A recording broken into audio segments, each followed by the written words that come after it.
Fishing is a wonderful pastime, but can also be a quite lucrative industry, providing a way of life for those seeking employment in this sector. This sector demands a lot from its employees, and the rewards go hand in hand with much peril. Often these men and women who struggle to make ends meet and to provide us with sumptuous fish annually are at the mercy of pirates, who often either cut their nets, rob them of their engines at sea, or take away their main source of income, their boats. I just outside there, and for the last past short meeting, let's say approximately about 3 months now, I noticed I said that small boats, and once I just passing in and going close me, passing and cutting my nets. I call and I shouting out, and no one say nothing, no expense covering for nets or whatsoever outside here. Time before it was a profitable things, but right now it's kind of tough. Through the little bandit sea and the whatsoever on the outside the pirate sea. It's kind of tough, so it's kind of fright to go out on the outside there now. Despite the challenges, owning a boat is a dream of many who enter this industry with little to no cash. Often while they gather their resources, they are forced to work on someone else's boat. It's quite a costly sacrifice.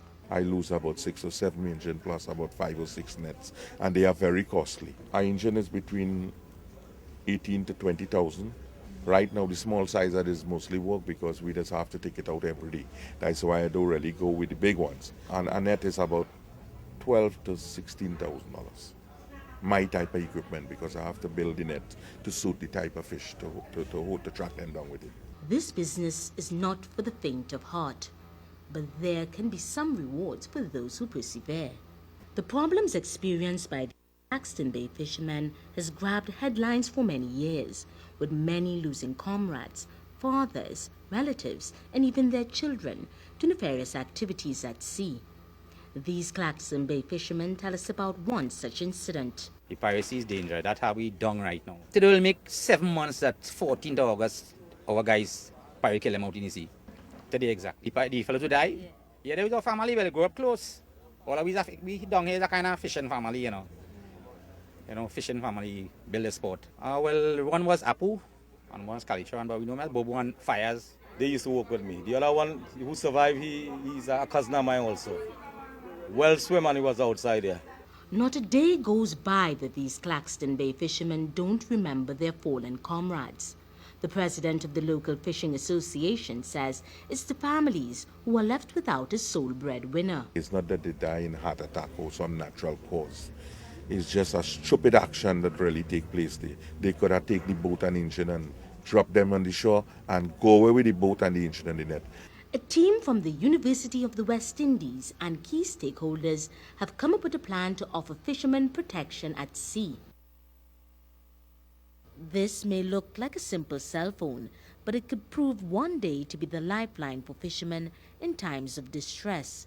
The smartphone, which has scores of applications, is part of a project known as mFisheries, and one of the aims is to stop criminal elements in their tracks. UAE officials told villagers and fishermen all about this initiative at the Claxton Bay Fishing Center. Once this initiative is fully implemented, fishermen facing difficulties at sea will be able to use their phones to get even greater support from the Coast Guards and other national security agencies who are fully prepared to apprehend those up to no good. Here's a demonstration that shows how effective those fast boats really are in the pursuit of rogue elements. The Trinidad and Tobago Coast Guard have stepped up their patrols. They have more vessels and frequent boat patrols, and have made a commitment to throw their full support behind this initiative. After listening to all that was said during this session, these men were impressed. They felt if their comrades who lost their lives at sea 7 months ago had these phones, the outcome would be very different. I guess I'm recording something, or they would have found the boat itself, or where the body that flew to somewhere closer that could have find it. I would say if they was in the water, they could have said, well, look, I drifting down to, it's 3 miles off of Labrador Jetty, and probably could have helped if it was on them. But again, on that vessel there, we had life jackets, we had boards, we had bins, and the fisherman was begging to just throw a life jacket or thing. But I believe that these people are just I would say, criminal to the highest. The phone is also equipped with a camera so that fishermen can take shots of any illegal activities they may see in and around their fishing community. The president of the Claxton Bay Association, along with UE representatives, are also urging all citizens, even those not in the fishing industry, to be a part of this mFisheries project. This project has already begun to transform the lives of these fishermen. For these Claxton Bay fishermen, this phone may be the difference between life and death. It is a form of protection because when these men leave their families at home, they don't know if they will return. It's a risk they all seem prepared to take each day. But thankfully, now there is a lifeline where they can get some much needed help if they are in distress.